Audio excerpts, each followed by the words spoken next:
시험 당할 때는 예수님처럼 이라는 제목으로 하나님 말씀 전하도록 하겠습니다. 오래전 찬양 중에 제목이 주를 찬양이라는 제목의 노래가 있습니다.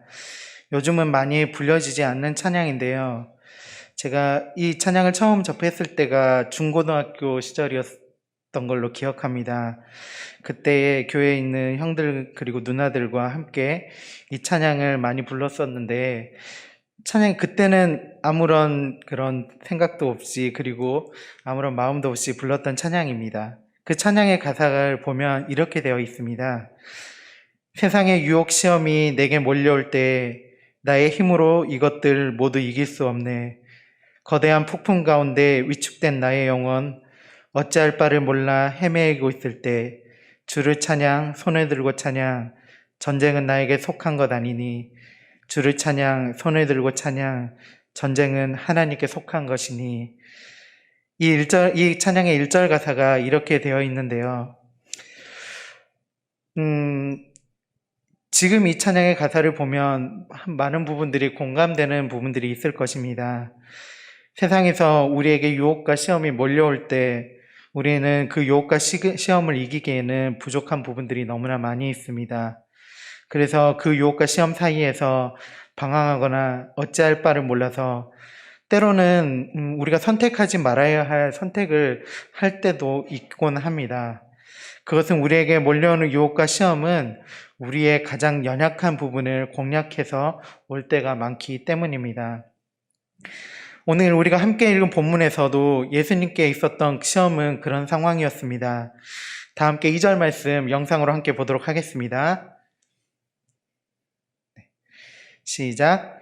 40일을 밤낮으로 금식하신 후에 줄이신지라. 여러분 이제까지 한 번이라도 살아가면서 한 번이라도 금식을 하며 기도해 본 적이나 아니면 금식을 좀 오랫동안 해본 기억들이 있으신지요?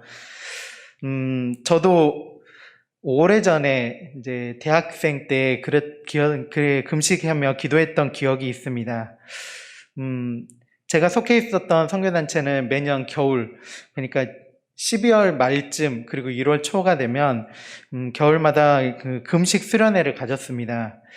2박 3일 그리고 3박 4일의 짧은 수련회였는데 말이 3일이지 5끼에서 6끼 정도 되는 짧은 금식을 하며 기도했었던 기억이 있습니다. 그런데 이제 저도 그때가 어린 시절이었고 좀 젊고 그랬던 시절이라 금식에 대한 경험이 전무했기 때문에 처음 이 금식 수련회를 참가하고 기도했을 때 정말 힘들었습니다. 3일간의 수련회를 마치고 6끼를 금식하고 마지막 날 점심에 주었던 죽 한 그릇은 너무나도 맛있던 기억이 납니다.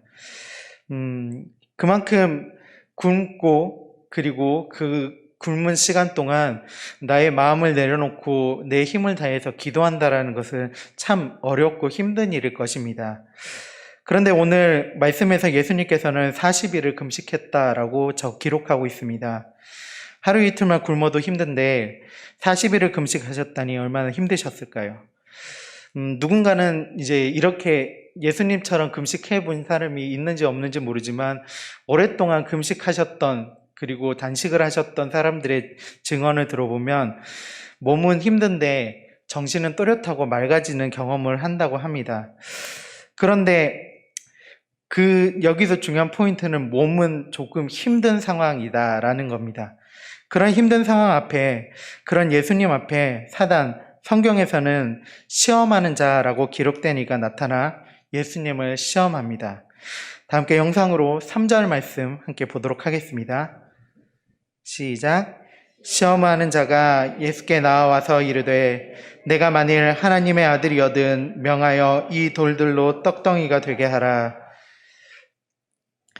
말씀에서는 이제 마태복음 말씀에서는 굉장히 담백하게 그냥 무미건조하게 이렇게 적고 있지만 말씀의 내용을 보면 조금 예수님을 조롱하는 듯한 그리고 깔보는 듯한 어투로 사단이 예수님께 하고 있는 이야기인 것을 우리는 알 수 있습니다. 새로 번역된 성경에서는 사단이 이 말을 이렇게 번역하고 있는데요. 너는 하나님의 아들이니 이 돌들한테 말해서 빵덩이가 되게 해보아라. 약간 뉘앙스가 조금은 달라지게 되죠. 그런데 이 사단의 시험 앞에, 그리고 사단이 예수님께 그 힘든 상황 가운데 나타나 예수님을 시험하는 것 앞에 예수님께서는 신명기의 말씀으로 사단에게 대응하십니다. 4절 말씀에 예수님께서 이렇게 말씀하고 있으신데요. 예수께서 대답하여 이르시되 기록되었을 때 사람이 떡으로만 살 것이 아니요 하나님의 입으로부터 나오는 모든 말씀으로 살 것이라 하였느니라 하시니, 사단은 완전한 인간으로 오신 완전한 하나님이시면서도 완전한 인간이셨던 그 예수님의 상황을 잘 알고 있었습니다. 육체적으로 가장 약한 상태에 있을 예수님을 시험하고 있었던 것입니다. 그리고 하나님의 아들로서 가진 그 능력을 예수님의 자신의 필요를 채우는 도구로 사용할 것을 유도하고 있었습니다. 하지만 육체적인 연약한 상태임에도 불구하고 예수님께서는 흔들리지 않으셨습니다.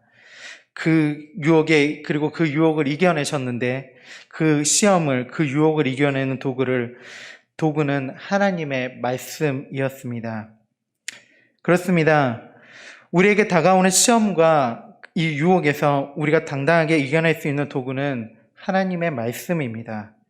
우리가 하나님의 말씀으로 무장되어 있다면 예수님처럼은 우리가 될 수 없을진 모르지만 그 예수님과 같이 예수님을 닮아가며 하나님의 말씀으로 무장되어 있다면 우리에게 다가오는 시험과 유혹 가운데서도 우리는 흔들리지 않고 이겨나갈 수 있을 것입니다. 하지만 사단은 예수님께서 첫 번째 유혹을 이기셨음에도 불구하고 곧바로 물러나지 않았습니다. 바로 두 번째 시험을 시작한 것입니다. 다 함께 영상으로 5절, 6절 말씀 함께 보도록 하겠습니다. 시작. 이에 마귀가 예수를 거룩한 성으로 데려다가 성전 꼭대기에 세우고 이르되 내가 만일 하나님의 아들이거든 뛰어내리라. 기록되었으되 그가 너를 위하여 그의 사자들을 명하시리니 그들이 손으로 너를 받들어 발이 돌에 부딪히지 않게 하리로다 하였느니라. 이번에도 사단은 그럴듯한 말로 예수님을 시험하고 있습니다. 그런데 이번에 사단의 계략은, 그리고 전략은 조금 바뀌었습니다. 예수님께서 사단의 첫 번째 시험을 하나님의 말씀으로 이겨내시니 이 예수님께 이제 하나님의 말씀을 가지고 와서 이제 인용하며 시험하고 있는 것입니다. 6절에서 사단이 인용한 말씀은 시편 91편 11절에서 12절의 말씀이었습니다.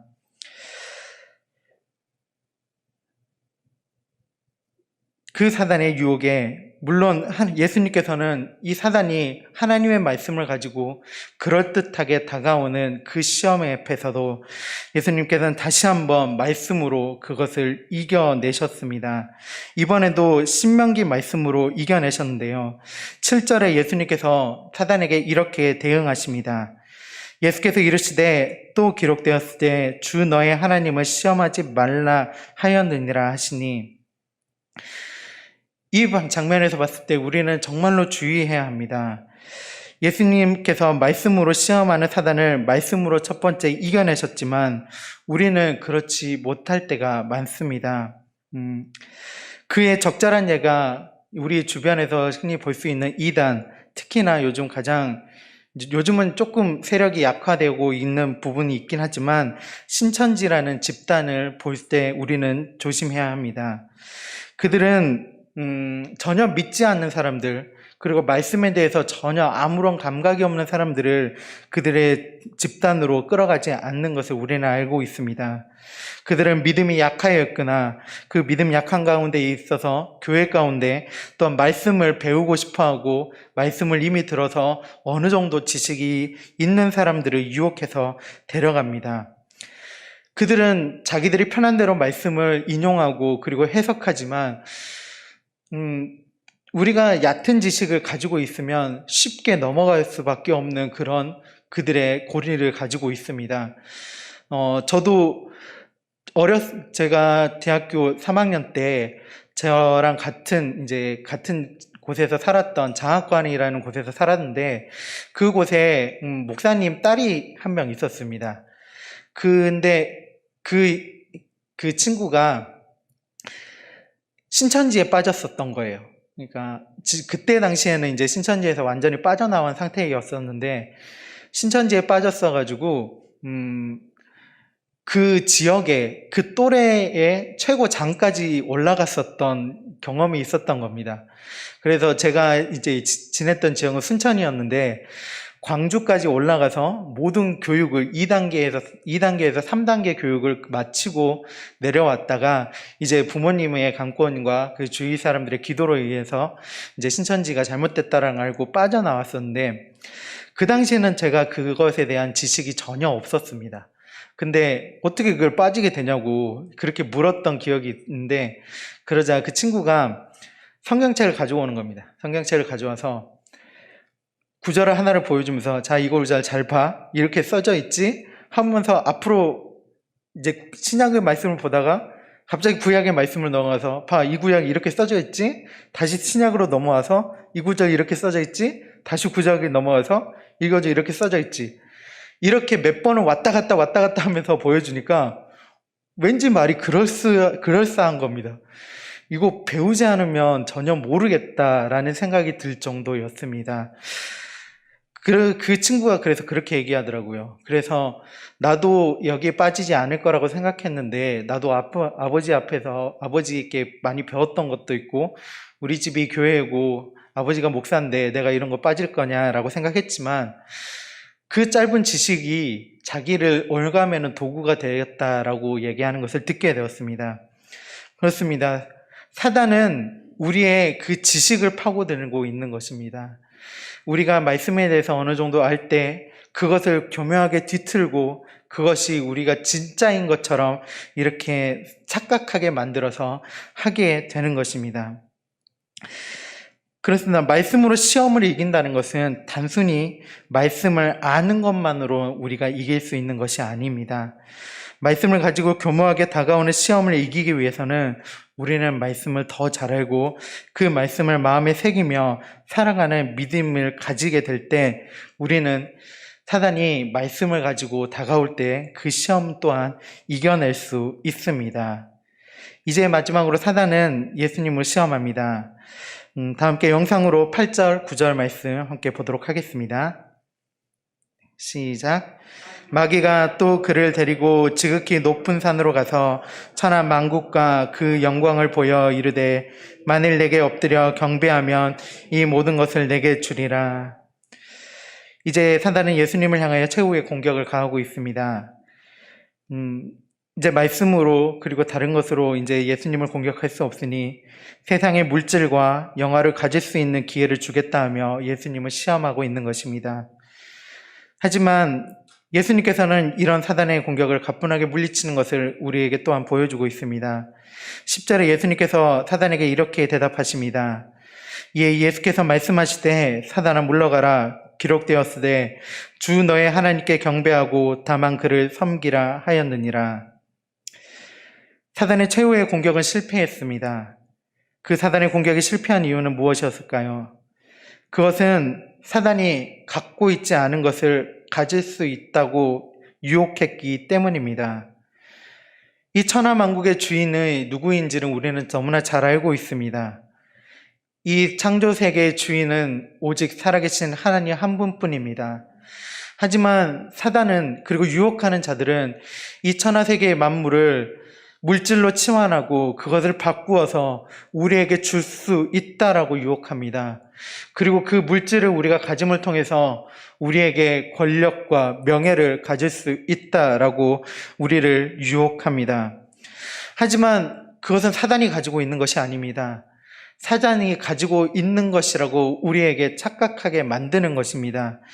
그래서 우리는 하나님이 주인이라는 생각을 하지 못하고 우리가 이 물질의 주인이 될 수 있다고, 이 명예의 주인이 될 수 있다라고 하게 되는 순간 그 사단의 유혹에 넘어가게 되는 것입니다.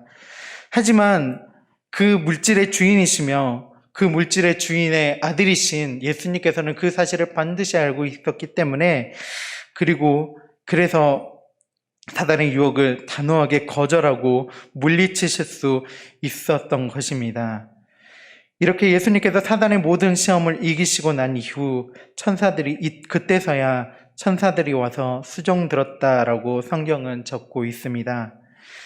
사단이 시험하며 그 능력을 사용하기를 유도했던 천사들의 수종 드는 것, 예수님께서 그 모든 시험을 이기시고 나시니 자연스럽게 예수님께 이루어졌음을 우리는 볼 수 있습니다. 이것이 우리에게도 마찬가지로 적용될 수 있습니다. 우리에게도 수많은 시험이 몰려올 수 있습니다. 우리의 가장 연약한 부분을 공격할 수도 있고, 우리의 종교적인 그리고 교회 안에 있는 것으로 그리고 말씀으로 우리에게 공격할 수도 있습니다. 그리고 우리의 욕심 그리고 물질을 향한 우리의 마음을 가지고 공격할 수도 있습니다. 그 시험 앞에서 우리는 바람에 흔들리는 작은 배처럼 흔들릴 수도 있습니다. 그리고 우리의 힘으로는 그 싸움에서 아마 이길 수도 없을지 모릅니다. 하지만 예수님께서 하셨던 것처럼 하나님의 말씀 안에서 시험에 대하여 싸워간다면 우리는 우리에게 승리하셨던 것을 보여주셨던 예수님처럼 승리의 삶을 살아갈 수 있습니다. 그리고 우리가 하나님 안에서 예수님처럼 승리의 삶을 살아가게 된다면 승리 이후에 영광스러운 자리에 앉으셨던 예수님처럼 우리에게도 그 하나님의 영광스러운 그 은혜가 임하게 될 줄을 믿습니다. 그렇게 우리는 더욱더 하나님의 말씀에 귀를 기울여야 합니다. 그리고 말씀으로 인하여 살아가야 합니다. 그것은 예수님께서 사단의 시험을 이긴 가장 큰 무기가 하나님의 말씀이었기 때문입니다. 그래서 이 하나님의 말씀이었음을 기억하며 우리의 말씀을 우리 가운데 새겨야 합니다.